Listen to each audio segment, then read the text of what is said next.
네, 국민TV 라디오 똑똑한 12시 오늘도 세월호 침몰 사고와 관련된 특별 생방송으로 이어갑니다.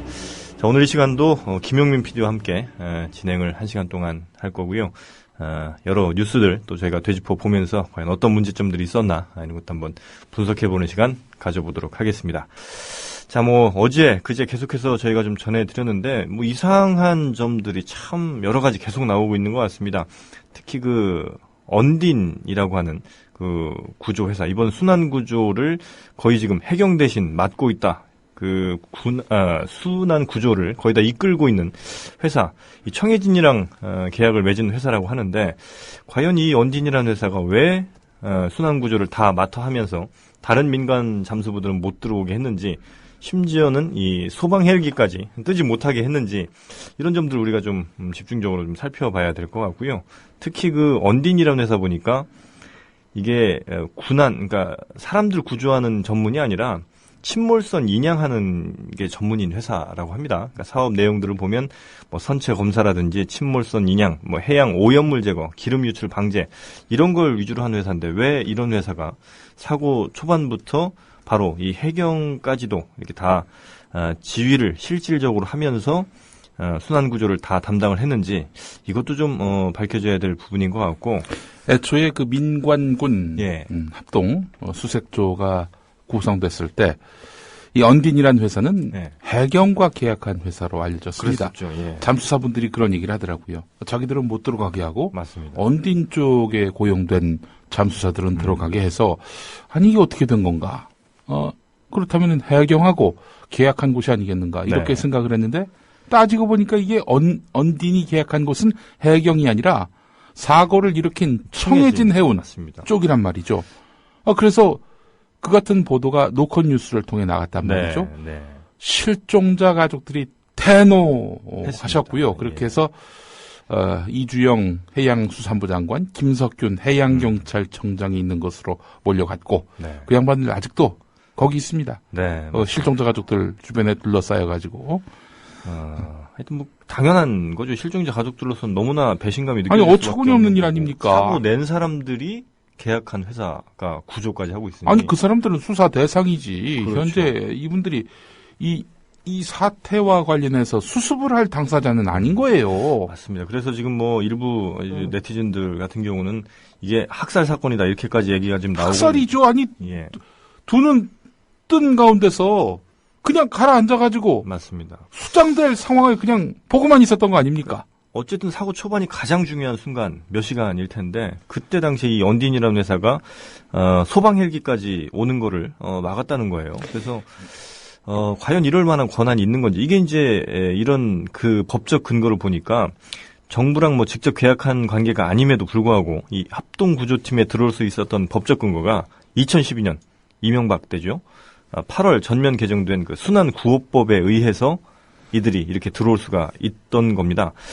순환구호협력기관 및 순환구호 민간단체와 협조체제를 구축할 수 있는 근거를 이 순환구호법에서 마련을 하면서 이렇게 언딘이라는 청해진과 계약을 맺은 회사가 이번 순환구조의 거의 총 컨트롤 타워 역할을 실질적으로 했다는 것이죠. 이런 부분에 대해서 과연 우리 정부가 왜 이런 판단을 했고, 왜 마치 순환구조마저도 민영화를 시켜버린 게 아닌가 하는 생각마저 지금 들고 있는데, 이 부분에 대해서 연합뉴스 보도를 보니까 말이죠. 이종인 대표, 알파 잠수공사 대표이신 천남 진상조사 과정에서 정부 발표에 대해서 불신의 뜻을 표했던 맞습니다. 이분. 잠수의 분야에 있어서 이종인을 모른다면은 그건 간첩이다 이런 얘기가 나올 정도인데, 이분은 애초부터 이 다이빙벨 이걸 맞습니다. 이용해서 구조 작업을 벌이자 이렇게 주장을 했는데요. 못하게 했죠. 정부가. 못하게 했습니다. 그렇게 해서 결국 그분은 자기가 자기 돈 들여서 내려왔는데 철수를 했습니다.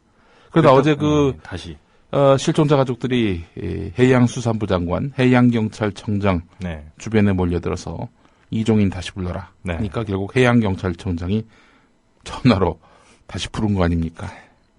자, 연합뉴스가 어떻게 보도를 했느냐, 이거를. 다이빙벨 도착.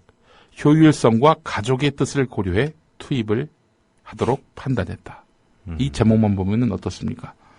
마치 우리 정부가 정말 크게 한턱 쏜 것처럼, 양보한 것처럼, 이 실종자 가족들의 뜻을 수용한 것처럼, 네. 소통하는 정부의 어떤 전형을 보여준 것처럼 느껴지지 않습니까? 예. 연합뉴스의 이런 제목 왜곡 정말 도를 넘었습니다. 그래서 폭발을 시켜버려도 모자람이 없는 그런 언론사가 아니겠는가 하는 것이 바로 실종자 가족들의 생각이고 네. 또 많은 국민들의 동의하는 바고요.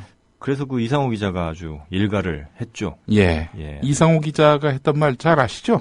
네가 내 후배였으면 넌 죽었어. 뭐 이런 얘기를. 직접 한번 또 들어보죠. 우리가 음성이 또 있군요. 예. 좋습니다. 하여튼 아마 그런 분노. 너무나 이곳의 온도와 서울의 온도가 다릅니다, 여러분.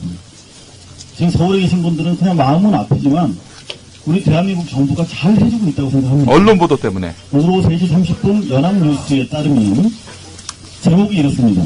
연합뉴스 기자가 계실 텐데 넌 내 후배였으면 죽었어, 이 개새끼야. 연합뉴스 개새끼야!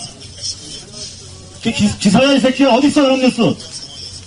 뭐라고 썼는지 아십니까? 사상 최대 작전이라고 썼습니다. 맞아요. 보셨어요? 네. 저 기자 아닙니다, 여러분. 저는 현장에서 쫓겨나온 해직 기자지만 그건 기자 아니라고 확신합니다. 사상 최대 작전이라고. 배가 수백 척 동원되고 하늘에 전투기 항공기 수십 척 밤새 아낌없이 신호탄 900발 쐈다고 그랬습니다. 한 적도 없었어요. 나 뵀어요. 내가 그날 여기 있었어요. 배 한척 없었어요. 진짜예요. 예. 네. 이 연합뉴스의 보도 태도, 그 하나뿐이 아니라 계속해서 보면, 사고 해역에 몇 대를 투입했다, 최대 작전을 펼치고 있다, 이런 것들이 한두 번이 아니었습니다. 그래서 이 연합뉴스 기사만 보다 보면, 정말 우리 정부가, 이 수색을 위해서 정말 총력을 다 기울이고 있구나, 이런 생각이 들고, 잠수부도 매번 700명, 550명, 매번 이렇게 투입한다고 했는데, 실제로 보니까, 어제 아마 나왔던 얘기 같은데, 13명, 이 잠수하고 있었다. 이제 이런 얘기까지 나오고 있었죠. 예. 연합뉴스 기사를 다 받아 쓰는 우리 언론사들의 어떤 환경 때문에 연합뉴스가 상당히 그 중요한 위치를 차지하고 있음에도 연합뉴스에 대해서 좀 이야기를 해야 될 것 같습니다. 네. 연합뉴스가요. 2003년에 뉴스통신진흥법이라는 것이 이제 생겨가지고 국가기관 통신사로 선정이 됩니다. 네. 국가기관 통신사가 과연 필요한지. 물론 다른 나라의 대표 통신사의 네. 어떤 그 위상만큼 연합뉴스를 끌어올리겠다. 대한민국의 통신사, 연합뉴스 이런 식으로 이제 브랜드를 만들겠다라는 정부의 뜻이 있었던 것 같은데 그게 독이었습니다. 정부의 어마어마한 지원을 받고 있는데요. 2003년 125억이던 네. 연합뉴스에 대한 지원이 2009년에 339억으로 늘어났습니다.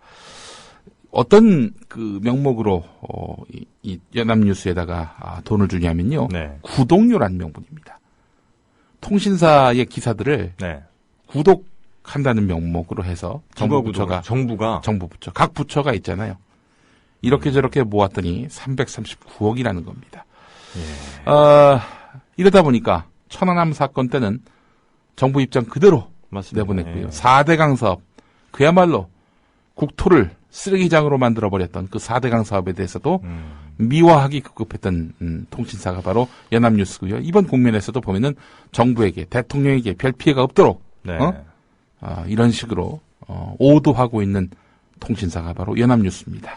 연합뉴스가 지금 300억 정도를 받는다. 그 이상. 네. 제가 듣기로는 훨씬 더 많이 받는 걸로 알고 있었는데 하여튼 정부에서 받는 돈이 어마어마하고 각 언론사들로부터 물론 받는 돈도 있겠습니다만 그래서 기자들 대우도 꽤 괜찮았던 그러니까 예전엔 별로 안 좋았었는데 최근 한 10년 사이에 굉장히 기자들에 대한 연봉이라든지 복지가 좋아진 회사 새로운 건물도 지금 딱딱 짓고 있고요. 새 건물 같은 경우도 하여튼 연합뉴스 가 이렇게 정부로부터 돈을 받다 보니까 당연히 정부의 의견, 정부의 하고 싶은 말들을 대신해서 대변할 수밖에 없는 그런 상황에 있는 것이죠. 사실상 대통령이 임명합니다. 연합뉴스 대표. 예. 네. 그리고 연합뉴스의 지분은 뉴스통신진흥회가 70% 갖고 있는데 그게 바로 공적 지분인 거죠. 이런 연합뉴스 가랑비에 옷 젖는다고요. 네. 네이버에서 왜 우측에 보면은 네. 가장 많이 본 뉴스, 주요 뉴스 해가지고 노출되는 거 있지 않습니까? 네네네. 종합, 시사, 연예. 예. 여기 50%가 바로 연합뉴스라는 예. 겁니다. 언제부턴가 언론사들 뉴스보다 연합뉴스 기사가 예. 갑자기 거의 점령을 하다시피, 그러니까 특히나 이 사실보도나 뭐 속보 이쪽으로는 거의 연합뉴스 기사밖에 보이지 않는 경우가 기자도 많으니까요. 특히 뭐 서울은 뭐 네. 언론사들이 많으니까 잘 모르는데 지역 같은 데는요. 네. 이 기초단체에까지 연합뉴스 기자가 있습니다. 뭐 속초 이런 데까지 다 있어요. 네, 그렇죠. 그렇기 때문에 지역 뉴스에 있어서 연합뉴스에 대한 그런 의존도가 상당히 높습니다. 네. 기성 언론들이 말이죠. 그러니까 이런 그 통신사가 필요는 하죠. 왜냐하면 모든 언론사가 다 모든 지역에 기자를 보낼 수가 없으니까 예. 이렇게 모아서 그렇게 한 명씩 대표로 보내서 보내는 그러니까 각 언론사들에 보낼 필요는 물론 있습니다만 간결하게 팩트만 전하면 돼요. 그렇죠. 예. 방금 전 유우성 예. 무죄 판결 이런 식으로만 보도하면 되는데 그렇죠. 이게 보도를 하려면요. 예. 기자가 왜 기자입니까? 정부 발표를 100% 믿는다면은 보도자료 작성자하고 그렇죠, 예. 기자하고 대체 무슨 차이가 있어요? 보도자료를 내놓으면 이게 사실인지 아닌지 검증을 해서 그렇죠. 그렇게 해서 자기 언론사에 이렇게 출고하도록 해야 되는 것이 기자의 역할 아닙니까? 네, 맞습니다. 정부가 준 대로 그대로 받다 싫으니 뭐 사상 최대의 그 구조 네. 이런 기사가 나올 수 있는 거 아니겠어요? 이 기자라는 게 이제 누군가가 숨기고 싶은 걸 밝혀내는 사람이 기자인데 예. 연합뉴스는 누군가 알리고 싶은 것만 지금 더 크게 알리는. 사실 그렇게 이상호 기자로부터 개새끼라고 지목받은 그 기자 네. 억울할 수도 있어요. 뭐 나만 그러냐라고 말할 수도 있을 겁니다. 또 이 사실 그럴 수밖에 없는 것이 말이죠. 네. 어제까지만 하더라도 KBS 앵커였던 사람, 뭐 앵커하다가 이제 문화부장인가요? 그걸로 이제 네. 새로운 보직을 얻었다가 바로 그 다음 날 아침 회의 마치고 그날 청와대 대변인이 된 아무도 모르게. 예. 예. 그러니까 아니 생각해 보십시오. 이 기자였다가 청와대 대변인이 된다. 이거 너무 어마어마한 간극이거든요. 그렇죠. 아니 권력의 감시자였다가 권력의 주구가 된 거 아닙니까? 맞습니다. 반나절 만에. 예. 아니 이런 세상인데 아니 정부 발표 그대로 갖다 내는 게 뭘 그렇게 나쁜 짓이냐. 그게 개새끼라고 불릴 만한 짓이냐. 연합뉴스 그 기자는 그렇게 항변할 수도 있을지 모르겠습니다. 이만큼 우리 사회 현재 시대는 언론의 어마어마한 타락의 시대다. 이렇게 볼 수밖에 그러니까 없습니다. 예전에는 그 보도자료도 사실은 뭐 정부 부처에서 되게 뭐랄까요 문어체로 이렇게 써줬는데 요즘에는 기사 형식으로 아주 친절하게 잘 써줍니다. 심지어 어떤 그 미담 같은 것도요. 예. 적어줘요. 그래서 맞습니다. 지역에 그 언론 운동하시는 어떤 활동가분 얘기 들어보니까 예. 너무너무 그 미담이 그 감동적이어서 그 기자한테 전화했더니 뭐 쭈삣쭈삣 말을 못 하더래요. 취재를 안 한 거니까. 그러니까 불과 몇 분 뒤에 토시 하나 안 틀린 똑같은 기사가 다른 언론에 그대로 실렸다는 거예요. 네. 기명으로 어느 군청 제공 이것도 아니라 자기 이름으로 정영진 기자 이렇게 네. 말이죠. 그 요즘에 정말 보면 이 뭐 회사도 그렇고 이 정부 부처도 기사를 아주 친절하게 그리고 버전별로도 줍니다. 심지어. 그러니까 어느 기자한테는 이만큼 왜냐하면 다 똑같이 토시 하나 안 틀리게 쓰면 좀 그러니까 네. 토시를 좀 틀리게 고쳐서 자기네들이 네. 아예 그 버전별로 주기도 해요. 네. 그러니까 아예 이제는 보고 나서 검증이고 뭐가 필요 없이 그대로 복사해서 올려버리면 되는 시스템. 이런 게 지금 언론사들 상당수 기자들이 지금 하고 있는 짓거리들인데 네. 이런 것들 정말 기자라면 부끄러워해야 할 일이죠. 특히나 이상호 기자 같은 제대로 된 기자를 좀 보면서 반성을 좀 많이 우리 기자들도 좀 해야 될 것 같습니다. 지금 이 시대에 이 언론 현장에서 네. 무게 있는 취재처를 둔 그 기자들 중에 정상인 기자가 별로 없다라는 점들을 분명히 아실 필요가 있습니다. 네. 심지어 이거 제 알자지라라고 있잖아요. 알자지라. 예. 거기는 왕이 돈을 줘서 운영하는 뭐 어떻게 보면 국영인 왕립 언론이군요. 예, 그런 왕립 언론인데 심지어 그 기자들도 굉장히 비록 왕으로부터 돈을 받고는 있지만 보도에 있어서는 상당히 그 팩트 확인을 많이 잘 하고 굉장히 언론인들 사이에서도 꽤 괜찮은 이번에 우리 세월호 그 피해자분들도 네.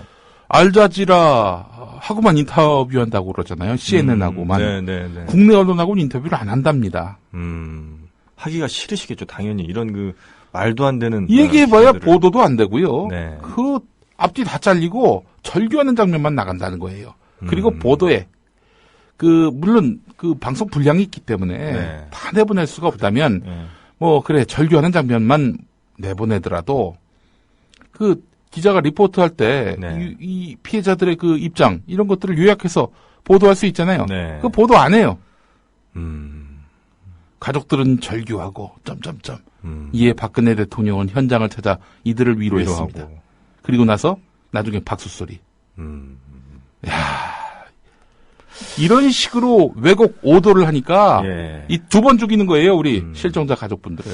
그리고 제가 참 이 기사 하나는 꼭 소개를 해드리고 싶어서 갖고 왔는데 박근혜 대통령 방금 말씀하시니까 얼마나 다른 모습인지 하나 소개를 해드리면 박근혜 대통령이 마치 그 유체이탈 화법으로 우리 정부 부처를 강력하게 질타를 할 때 노무현 대통령 당시 당선자 시절, 그러니까 대구 지하철 참사 때, 그랬죠. 2003년 때인가요? 아마 이틀 전일 겁니다. 제 기억이 나는데요. 취임하기 좀 전일 건데 스스로, 그러니까 사실 취임하기도 전인데 죄인된 심정이라면서 희생자 가족들과 국민에게 머리 숙여 사과하고 재발 방지 대책에 만전을 기하겠다 이렇게 이제 다짐을 했다는 거죠.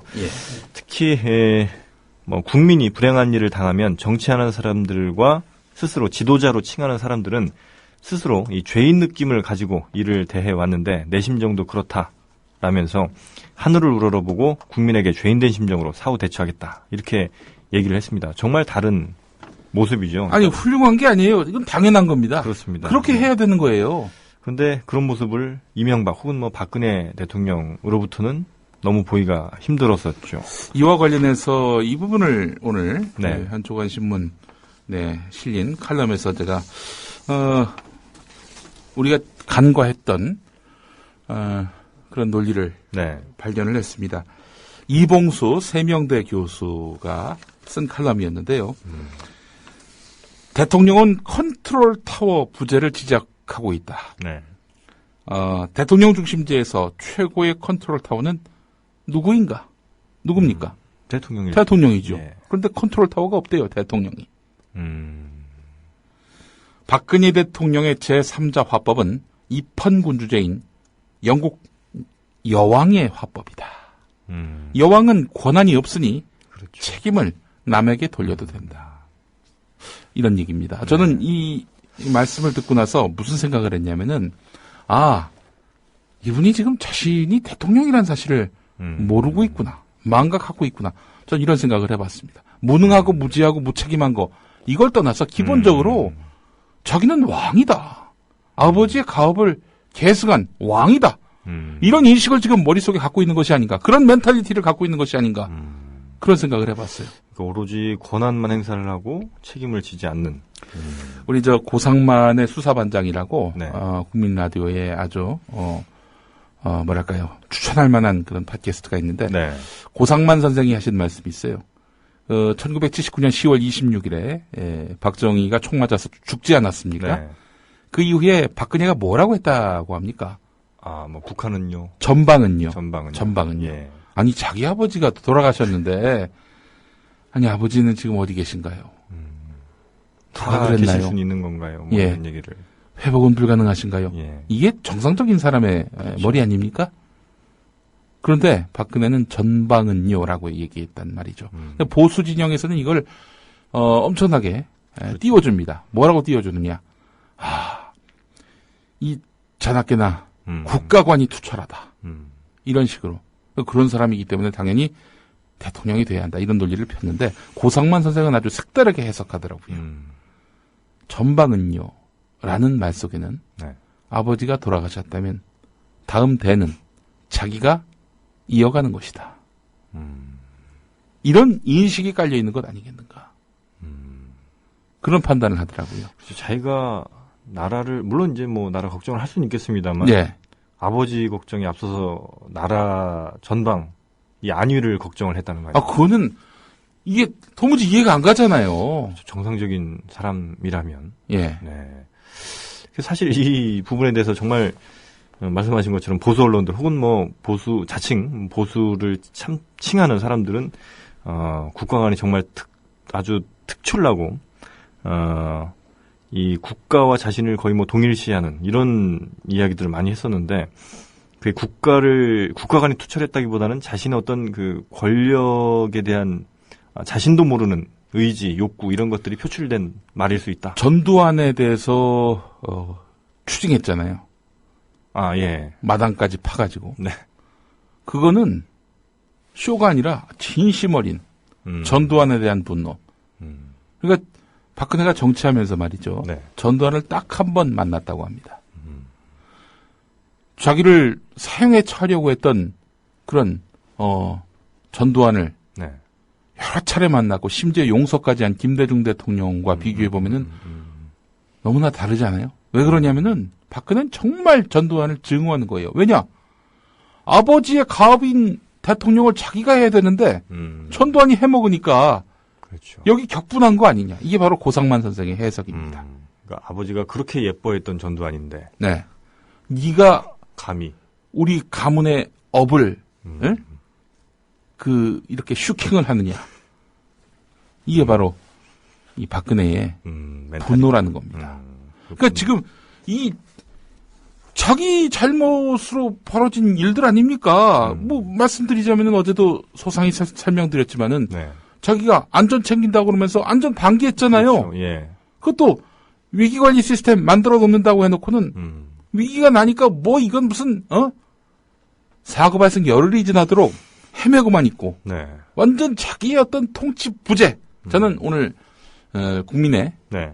안전과 이런 민생이 네. 무정부 상태를 만났다라고 제가 단언을 했습니다만은 그렇잖아요. 무정부 상태예요 지금. 네. 지금 민간 이종인 선생 같은 사람을 불러다가 빨리 구조시켜라 이런 요구를 그 피해자들이 이야기하고 있고요. 피해자 가족들이 이야기하고 있는 상황이고요.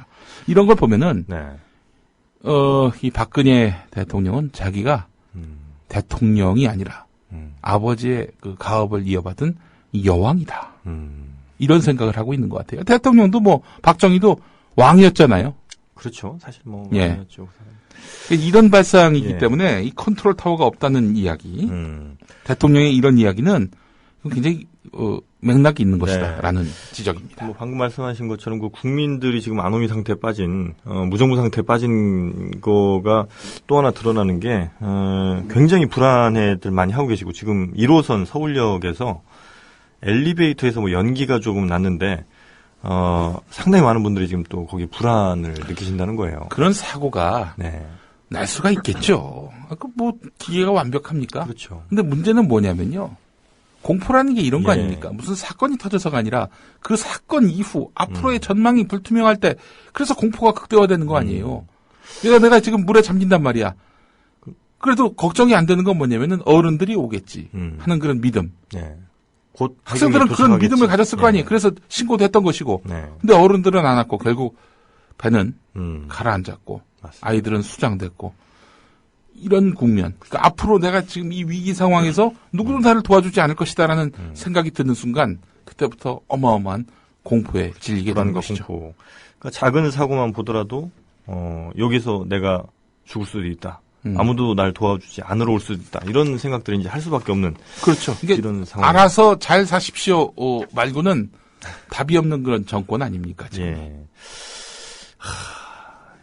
오늘 그 영국 예. 가디언 그 기사를 제가 조간 브리핑 시간에 소개를 해드렸는데 네. 이렇게 늑장 대응을 해서 아이들을 죽이고도 신용과 지위를 그대로 유지할 수 있는 나라가 과연 있을까? 가디언 기자가 이렇게 썼습니다. 네. 또 가디언에다가 연락해가지고 이 기사 빼달라. 또 그렇게 요청할 정부가 아닌가 그런 생각을 또 해봐요 요즘에는. 정부 보위를 위해서만 존재하는. 그러니까 저기 정권 안보 외에는 네. 아무런 관심이 없는 그거 말고는 할 수 있는 능력이 전혀 없는 이런 정권. 그래서 지금 이제 많은 뭐 실종자 가족분들 어제 밤새 그리고 오늘 새벽까지도 굉장히 그 분노를 하셨고 지금 그 이종인 대표가 나가 있는 그 해상 이제 오후 3시부터 아마 다이빙벨이 바닥으로 내려간다고 하는데 예. 그 현장에 실종자 가족분 4분도 참여를 해서 함께 이제 보신답니다. 그렇게 보는 것 그러니까 눈으로 확인한 것만 하더라도 조금은 그래도 마음이 좀 풀리실 텐데 그전에는 가족들이 와서 보는 것조차도 허용을 하지 않고 가족들에게는 제대로 알려주는 일도 없었고 그러다 보니까 가족들이 점점 화가 나고 분노를 할 수밖에 없는 이런 상황을 우리 정부가 연출을 하게 된 것이죠. 심지어 이런 기사가 하나 있더라고요. 우리 엄마를 악마로 만들지 마라. 엄마를 악마로 만들지 말라. 네, 엄마를 악마로 만들지 마라. 무슨 이야기입니까? 이 기사가 그러니까 사실 뭐 실종자 가족분들의 분노 뭐 어쩔 수가 없죠. 이 분노를 우리가 당연히 이해할 수밖에 없을 텐데 예를 들면 이 해경의 해경청장이 해양경찰청장이 전화를 하니까 불과 45분 만에 4명이 시신이 발견됐다는 거예요. 그러니까 전화를 하면 그렇게 바로 발견이 되고 전화를 하면 시신이 발견됩니까? 예, 가만히 놔두면 안 건져준다. 그러니까 일부러 구조 지연시키는 거 아니냐 이런 의혹을 제기를 하는 거죠. 그래서 또 어제 저녁인가요? 그 현장에서 퇴근한다는 소식을 가족들한테 또 전했나 봅니다. 예, 국가 다이버들이 이제 철수한다. 그런 얘기를 들으니까 우리 새끼 나올 때까지는 못 간다. 이렇게 이제 또 가족들이 절규를 하게 됐고요. 이런 상황이 점차 오다 보니까 이 엄마가 이제 이 정부를 상대로 악마가 된다는 겁니다. 왜 엄마를 악마로 만드느냐? 그냥 엄마로 살다가 죽고 싶다. 이렇게 범대책본부를 향해서 외쳤지만 역시 뭐 메아리는 없는 이런 외침이 됐다. 이런 기사도 있더라고요. 예. 박근혜가 집권하면은 재앙적 위기가 올 것이다. 이런 예측은 하셨습니까? 저는 못했었습니다. 못하셨어요. 전 했습니다. 아, 그러셨어요. 유시민 전 장관도 했었고요. 아니, 이렇게 이야기한 사람들 수두룩합니다. 국가적 재난이 올 수도 있다. 국가적 재난이 올 것이다. 뭐 당장 세상을 떠난 노무현 전 대통령도 한나라당이 집권하면은 끔찍하다 이런 얘기를 했지 않습니까? 그렇죠. 예. 무책임한 사람들이란 얘기예요. 한마디로 얘기해서. 그 당시에는 또 대통령 자리에서 그런 말씀을 했기 때문에 야당을 싫어해서 저러는 거구나 이렇게 생각하시는 분들이 많았는데 말이죠. 그런데 이건 재앙적 위기가 올 수밖에 없는 겁니다. 왜냐? 일단 박근혜라는 사람 자체가 대단히 무지하고 무능력하고 무책임하다 이렇게 말씀을 드렸죠. 네. 자기가 대통령이 아니라 대통령이 뭡니까? 국민에게 세금 받고 봉사하는 자리입니다. 그렇습니다. 예. 공복 중에 공복인 거고요. 그 누구보다도 대통령의 위치에 있다면 국민의 뜻을 수렴할 줄 알아야 되는 막중한 책임이 있는 겁니다. 그의 옷차림, 머리 스타일, 발언 하나하나도 실은 어마어마한 파장을 일으킬 수 있기 때문에 신중해야 하는데 뭐 원수암 덩어리, 진돗개 정신, 심지어 얼마 전에는 선장을 살인자라고 그러면 판사가 그 신경 안 쓰겠습니까? 살인자라고 하면은 살인자에 응당한 그렇죠. 살인죄를 판결을 내려야 될 텐데 판결 내리지 않으면 내가 각하에게 찍히겠지. 그러니까 그 발언 하나하나에 신중해야 되는데 그냥 뭐 생각나는 대로 말을 하는 거예요. 대통령이 기본적인 자질이 안 돼 있는 그런 인물입니다. 자기 권력 안보 외에는 아무것도 관심이 없는 무지하고 무능력하고 무책임한 인물이 바로 박근혜입니다. 앞으로 이런 일, 즉 재난과 사고 발생 때에 우왕좌왕하는 일이 두 번 다시 없으리라고 장담할 사람 아무도 없을 거라고 생각합니다. 그러니까 다 물어보세요. 새누리당 지지자한테도 당신 이런 비슷한 상황 터졌을 때 지금 정부가 열흘 동안 보였던 저 헛짓 재현되지 않을 거라고 장담할 수 있습니까? 라고 말할 때 저런 일 없을 것이다. 앞으로 잘할 것이다. 라고 얘기할 사람들은 제정신으로 이야기하는 사람은 아닐 겁니다. 맨날 그 한나라당이 예를 들면 뭐 노무현 전 대통령 혹은 뭐 김대중 전 대통령한테 비판, 근거로 들었던 게 무슨 아마추어 정권이다. 예. 경험이 없고, 집권한 경험이 없고 이러면서 계속 공격을 했었는데. 자기들이 집권한 기간 동안 보여준 게 뭔가요? 독재. 그렇죠. 사대주의. 그리고 양극화. 재난. IMF. 그게 잘한 겁니까? 뭘 자랑할 게 있어야지 자랑할 것도 없으면서 맨날 아마추어라고 이렇게 비난을 했는데 결국 지금 또 보여준 모습은 아마추어 중에도 정말 하수. 네. 뭐 하나 제대로 할 줄 아는 게 없는. 장악한 언론으로 이렇게 면피를 할 수 있죠. 분치를 할 수 있죠.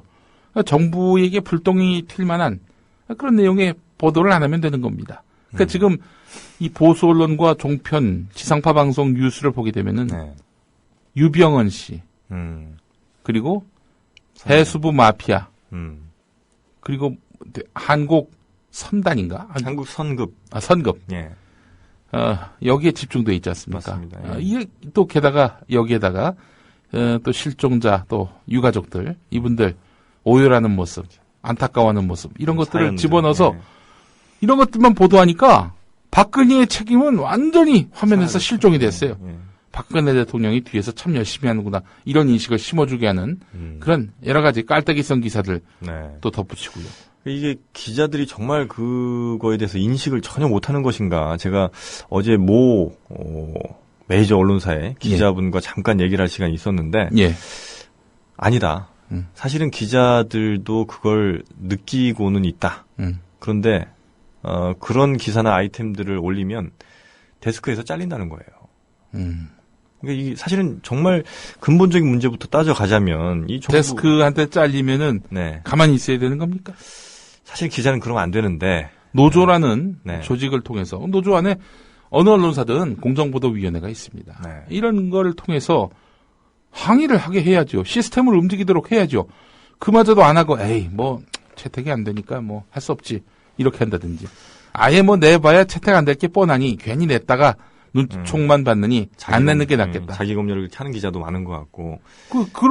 그러면 똑같은 놈들이지 뭐가 달라요? 그러니까 이게 70년대만 하더라도 혹은 뭐 80년대만 하더라도 그런 기자 정신이 살아있는 분들이 상당히 많았는데 지금은 너무 그 현실에 순응하는 이런 기자들이 너무 많고 일단 뭐 사람들 뽑을 때 그러니까 사장을 그 자기 말 잘 듣는 사람들을 이게 뽑고 그 사장은 또 자신 말 잘 듣는 사람들을 데스크에 앉히다 보니까 제대로 뭐 기자 정신이 살아있는 이런 사람들, 자기 말이 안 되면, 채택이 안 되면 사표라도 쓸 각오를 하는 사람들이 점차 사라지고, 그래서 제대로 된 기사가 지금 안 나오는, 특히나 이 메이저 언론이라고 하는 데서는 연봉 뭐 1억 가까이 받아가면서 그 자리를 놓치기가 싫은 거죠, 이제는. 뭐 그런 상황들이 지금 계속 이어지는 것 같고, 그러면서 기자들은 점점 어떤 자괴감에 빠지기도 하고, 그냥 나는 봉급장이인가 이제 이런 생각들도 꽤 한다고 합니다. 가족들이 간다고 그랬나요 아까? 네. 가족들 못 가게 한대요. 4명 아까 그 다이빙벨 4명 예, 추가된 기사에 따르면은 못 가게 한다고 합니다. 왜 가족들을 그렇게? 아니 그러니까 이게 뭐냐면요. 네. 조현오가 지금 감옥 갔잖아요. 네네네. 조현오 전 경찰청장 이 양반이 그런 말했잖아요. 천안함 유족들을 갖고 짐승처럼 울부짖는다. 예. 그 들통이 나가지고 결국 뭐 여러 가지로 사회적 파문을 야기했고 뭐 그거는 큰 문제가 안 됐습니다만은 노무현 전 대통령 사자 명예훼손으로 결국 철퇴를 맞게 된 건데 네. 이런 천안함 자기들이 얼마나 그걸 이용해 먹었습니까? 그 유족들마저도 짐승처럼 울부짖는다. 이런 인식을 갖고 있단 말이죠. 네. 지금은 어떨까요? 세월호 참사 유족들. 지금 아예 대접을 이렇게 하잖아요. 푸대접을 이렇게 하잖아요. 푸대접이잖아요. 그 자신과는 다른 사람. 속으로는 다 그렇게 생각하고 있는 거야. 네. 짐승처럼 울부짖는 저자들 이러면서. 저 사람들과 나는 좀 다른 사람. 그러니까 정몽준 아들의 인식이 이제 그런 거 아닙니까? 그러니까 아니 있는 그대로 노출된 거야. 걔네들의 멘탈리티가 그거라니까. 네. 미개한 놈들이라고 보는 그 인식, 그 사고방식, 그게 애의 입으로 나온 거라니까. 사과는 왜 사과해? 지들도 그렇게 만나면 그런 얘기하면서. 그렇죠. 진짜 말씀하신 것처럼 이 취재진이라든지 가족의 탑승이 이제 거부된 것 같습니다. 그러니까 이종인 알파잠수기술공사 대표의 다이빙벨 실은 바지선이 출발을 했는데 이 진도체육관에 남은 가족들은 이 다이빙벨 수색 작업 볼 수 있도록 생중계 취재를 아주 강하게 요구를 했대요. 결국 이것도 묵살이 된 거고요. 정부가 글쎄요, 뭐가 그렇게 겁이 나서, 뭐가 그렇게 보여지는 게 싫어서. 자, 그렇기 때문에 여기서 음모론이 나오는 겁니다. 그렇죠. 예. 정부가 지금까지 첫날부터 시작해가지고 이 실종자 가족들이 사고 해역 접근하는 것조차도 꺼려했고요. 민간 잠수부 투입을 꺼려했고요. 결국 사고를 일으킨 쪽에 용역회사를 동원한다든지 네. 자기들의 통제가 가능한 해군 해경을 동원한 수색만 허용한다든지 네. 왜 그러겠어요? 이건 뭔가 감추려고 하는 게 있기 때문에 그런 거 아니겠느냐라는 의심이 합리적입니다. 네. 그런 감추려는 모습들이 결국 음모론이라는 게 모든 게 투명하게 공개될 때는 음모가 어떤 싹을 틔울 만한 토양이 안 되는 건데. 그래놓고 루머 탓을 해, 루머 탓을. 그렇죠. 루머들이 자꾸 이제 오간다 이러면서 그 사람들 잡을 생각만 하는데. 아니, 실종자 수, 구조자 수도 틀리면서 허위 사실을 유포한 쪽이 어딘데 누구에게 루머 책임을 묻습니까? 특히 권은희 의원 같은 경우가 루머의 대표적인 양산을 했던 대표적인 주자이기도 하죠. 네. 그런 사람도 처벌은 하지 않으면서 이렇게 좀 투명하게 공개를 하고 가족들에게도 보여주고 국민들에게도 마찬가지입니다만 일단은 가족들은 정말로 봐야 될 사람들 아닙니까? 이런 음모까지 하고 싶진 않은데 네. 이 아이들이 혹여라도 한 명이라도 살아나와서 정권에게 불리한 증언을 할까봐 염려한 것은 아니었는지 확인된 것은 아니고 네. 저는 막연히 추측만 합니다. 왜냐? 이렇게 열흘 동안 이런 식으로 손 놓고 바라만 보고 있는 이 정부의 태도는 도무지 이해할 수가 없는 겁니다. 맞습니다. 그래서 이 많은 인터넷에서도 보면 그런 의견들이 상당히 많습니다. 뭔가 숨기고 싶어서 혹은 누군가가 살아서 구조되는 게 두려워서 지금 이러는 것 아니냐는 말까지 나올 정도로 지금 정부의 대처가 굉장히 이해가 불가능한 상황이라는 거죠. 그래서 아니 어느 정부가 지금 수단 방법을 가리지 않고 그렇습니다. 예. 또 어제 그제 이렇게 또 물결이 잠잠하던 때였다 하지 않습니까? 어제 그제 수색 제대로 했나요? 못했죠. 이게 아주 의도적으로 이 구조를 안 하려 하는 것 아니냐. 그러니까 어제랑 그제 말 그대로 최대 인력을 투입을 해서 모든 가능한 구조수단을 다 동원하겠다라고 했는데 실질적으로 어제 그제 잠수했던 사람이 13명이라는 거 아닙니까? 그 얘기를 들으면 실종자 가족들은 피가 거꾸로 섰지요. 그렇죠. 그런 상황에서도 음모론이 안 나오길 바라는 것 자체가 사실은 허황된 욕심인 것이고 뭔가 감추려고 하는 진실이 있는 건지 네. 이건 따져봐야 됩니다. 분명하게.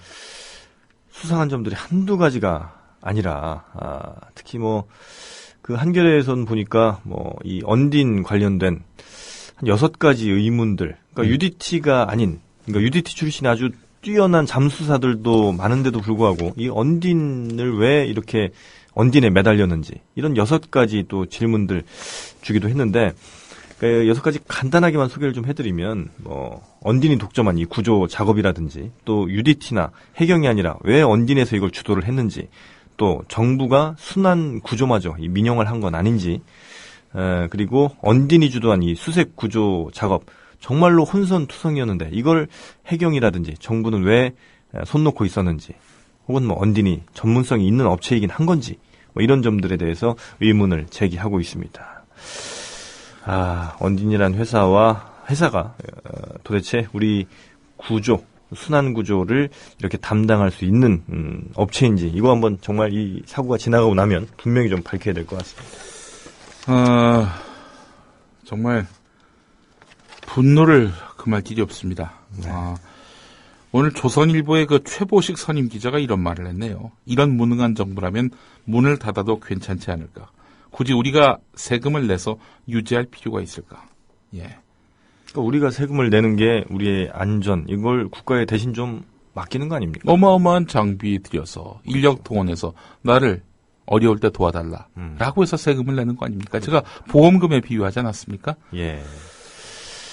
하여간 이자들의 이해할 수 없는 이런 행태들 네. 분명히 진상규명해야 할 것이고요. 야당의 역할은 그래서 더욱 중요하다 하겠습니다.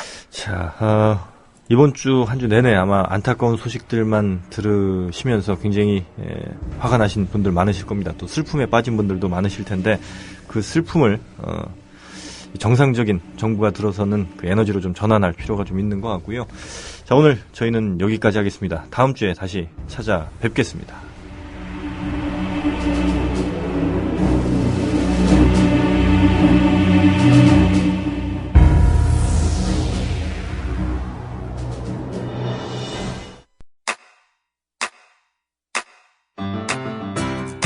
국민라디오 지지하는 4가지 방법 아시나요? 다운로드하기, 별점 주기, 댓글 달기, 구독하기. 국민라디오를 보다 많은 이들에게 전할 수 있는 가장 손쉬운 방법. 다운로드하기, 별점 주기, 댓글 달기, 구독하기. 잊지 마세요. 다운로드하기, 별점 주기, 댓글 달기, 구독하기.